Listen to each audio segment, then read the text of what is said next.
حضرت ابراہیم علیہ السلام کی پیدائش ایک ایسے زمانے میں ہوئی کہ جس وقت ایک بہت بڑا فرعون قسم کا آدمی نمرود بادشاہ موجود تھا۔ دنیا کے اندر 4 ایسے بادشاہ گزرے ہیں جن کی حکومت پوری دنیا کے قریب تھی یا آدھی دنیا سے بھی زیادہ تھی۔ 2 مسلمان تھے اور اسی طریقے سے 2 کافر تھے۔ جو 2 مسلمان تھے، ایک حضرت سلیمان علیہ السلام اور دوسرے حضرت ذوالقرنین، سکندر ذوالقرنین، قرآن پاک میں بھی ان کا تذکرہ ہے۔ جو کافر تھے ان میں سے ایک بخت نصر تھا، ایک نمرود تھا۔ تو حضرت ابراہیم علیہ السلام کے حضرت ابراہیم علیہ السلام کا زمانہ اس وقت تھا جب نمرود کا سمجھو طوطی بولتا تھا، اس کی حکومت تھی، اور ایسی بادشاہت کے سب کچھ اسی کو ہی سمجھتے تھے۔ سارے لوگ ستاروں کی پرستش کرتے تھے اور اسی طریقے سے بادشاہوں کو بھی بہت بڑا سمجھتے تھے، یعنی بادشاہ اور اسی طریقے سے ستارے ہی ان کے لیے سب کچھ ہوا کرتے تھے۔ حضرت ابراہیم علیہ السلام کی جب پیدائش ہوئی اس وقت والدہ بڑی پریشان تھی، اور روایات سے معلوم ہوتا ہے، کتابوں کے مطالعے سے معلوم ہوتا ہے، فرمایا کہ وہ ان کی والدہ اس نمرود کے ڈر سے اسے جا کر کے پہاڑوں کے اندر چھوڑ کے آئی، اور 7 دن کے بعد جاتی تھی، پتہ کرتی تھی، دیکھتی تھی کہ دونوں انگوٹھے ان کے منہ کے اندر ہیں، ایک سے دودھ نکلتا تھا، ایک سے شہد نکلتا تھا۔ اللہ جس کی جیسی پرورش کرنا چاہیں، اللہ کے ہاتھ میں ہے سب کچھ۔ آخر کار جب بڑے ہوئے اپنی والدہ سے پوچھنے لگے کہ اماں جان یہ بتائیں کہ میرا خدا کون ہے؟ کہا میں۔ اور آپ کا کون ہے؟ کہا آپ کا باپ۔ میرے باپ کا کون ہے؟ نمرود۔ نمرود کا کون ہے؟ اس پر وہ پریشان ہو گئے۔ اس کے والد کو بتایا، اس نے بھی پوچھا بیٹا کیا ہو گیا، کیسی باتیں کرتے ہو؟ کہا لگتا ایسے کہ اللہ نے جس ذات نے پیدا فرمایا ہے اس نے مجھے سمجھ عطا فرمائی ہے۔ آپ بتائیں آپ کا کون ہے، نمرود کا کون ہے؟ پھر ایک مرتبہ تو یہ بھی کہنے لگے کہ میں سمجھتا ہوں کہ یہی ستارے ہی میرے خدا ہیں جیسے آپ سمجھتے ہیں۔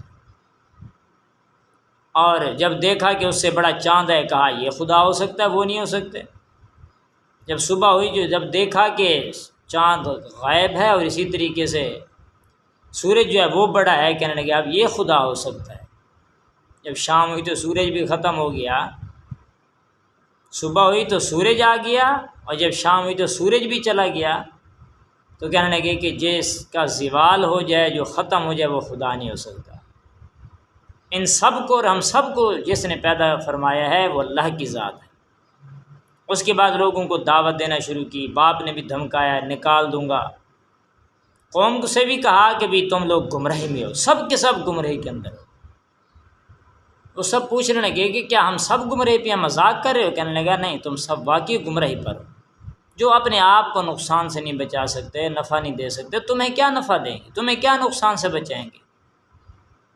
کہنے لگے میں اس کے بارے میں کچھ کروں گا صحیح، تمہارے بتوں کے بارے میں۔ ایک دن میلہ آیا، سب کے سب چلے گئے، انہیں بھی کہا، انہوں نے کہا فقال انی سقیم، میں تو بیمار ہوں، یعنی ذہن میں ایک تکلیف تھی، بیماری ایک قسم کی تھی۔ یہ لوگ مانتے ہی نہیں اللہ کو۔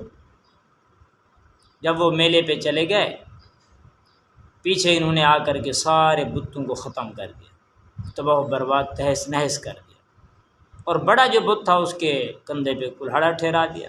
جب وہ لوگ واپس آئے، دیکھا یہ تو حشر ہوا پڑا ہے۔ مختصر سا عرض کرتا ہوں، تو پوچھنے لگے کہ کس نے کیا؟ آپس میں باتیں کہنے لگی حضرت ابراہیم کو دیکھا تھا کہ وہ ایسی ایسی باتیں کر رہے تھے، شاید وہی ہوں گے، ان سے پوچھتے ہیں، ان کو بلاتے ہیں۔ حضرت ابراہیم علیہ السلام کو بلایا، پوچھا یہ کس نے کیا؟ کہا بڑے سے پوچھ لو، اسی کے کندھے پہ کلہاڑا کھڑا ہے، پوچھو۔ کہنے لگے ابراہیم آپ کو تو پتہ ہے یہ بولتے نہیں ہیں۔ کہا پھر تمہاری مت ماری گئی ہے، جو بولتے ہی نہیں ہیں، جو اپنے آپ کو نقصان سے نہیں بچا سکتے، تمہیں کیا آگ سے بچائیں گے؟ سب کے سب سر نیچے کر کے کھڑے ہو گئے، کوئی جواب نہیں آتا تھا۔ نمرود کے پاس چلے گئے، نمرود نے بلایا، بتاؤ یہ کیوں کیا؟ کون ہے خدا؟ کہا تیرا بھی میرا بھی، ہم سب کا خدا اللہ کی ذات ہے۔ کیا خوبی ہے اس کی؟ کہا کہ وہ ایسی ذات ہے کہ وہ زندوں کو مار بھی سکتا ہے، اور اسی طریقے سے زندگی بھی بخشتا ہے، یعنی کہ ایک انسان کی پیدائش ہوتی ہے، ولادت ہوتی ہے، اللہ اس کو زندگی عطا فرماتے ہیں۔ کہنے لگا وہ تو میں بھی کر سکتا ہوں۔ 2 قیدیوں کو بلایا، ایک کو مروا دیا، دوسرے کو پھانسی کا حکم تو چھوڑ دیا۔ کہا یہ بات نہیں ہے، اچھا تو اسی کو ہی سب کچھ سمجھتا ہے، تو میرا رب جو ہے وہ مشرق سے سورج نکالتا تو مغرب سے نکال۔ پریشان ہوا، آگ کا حکم دیا، آگ جلتی رہی۔ پھر جب ان کو ڈالا گیا، حضرت ابراہیم علیہ السلام کو پریشانی ہوئی، کیسے ڈالے؟ من جنیق نما توق نما بنا کے ڈالا گیا، اوپر سے پرندہ بھی نہیں گزر سکتا تھا، اتنی سخت قسم کی آگ تھی۔ جب حضرت ابراہیم علیہ السلام کو ڈالا گیا، اللہ نے فرمایا یا نار کونی بردم و سلام علی ابراہیم، اے آگ ٹھنڈی ہو جا، زیادہ بھی ٹھنڈی نہ، و سلام سلامتی والی ہو جا علی ابراہیم، ابراہیم پر۔ فرشتے آئے ابراہیم علیہ السلام سے پوچھنے کے لیے، اگر حکم دیں تو پانی برسا دیں اس پہ، یا آگ کو کسی اور جگہ لے جائیں، یا ہوا چلا کے آگ کو ہی اڑا دیں، ختم کرنے۔ کہا نہیں، میرا رب دیکھ رہا ہے، میرا رب اسی میں راضی ہے تو میں بھی اسی میں راضی۔ اللہ نے اندر درخت بھی اگا دیے کھانے پینے کے، اسی طریقے سے ٹھنڈک کے ساتھ سلامتی کے ساتھ 40 دن تک رہے۔ اللہ ہر روز پوچھتے تھے میرا ابراہیم کیسی حالت ہے۔ بعد میں حضرت ابراہیم علیہ السلام سے پوچھا کہ آپ کے اچھے دن کون سے ہیں؟